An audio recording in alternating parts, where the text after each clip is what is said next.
Hello guys, today I'm gonna show you how you can perform the water cleaning circuit by using the tablets in the coffee maker ZELMER Maestro Barista.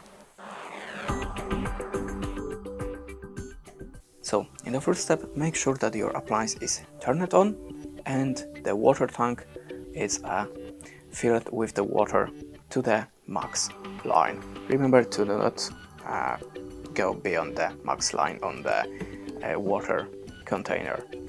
Now hold this button. Okay, just give me a second, I have to turn it on. Now hold the clean button for 3 seconds. Okay, I have some problem with the water, but never mind, hold this button for 3 seconds. This indicator shows lights up, and now put the tablet to your pre-ground coffee space. Then click on the start button and put the minimum 1 liter vessel capacity, and after the 18 minutes the process should be completed.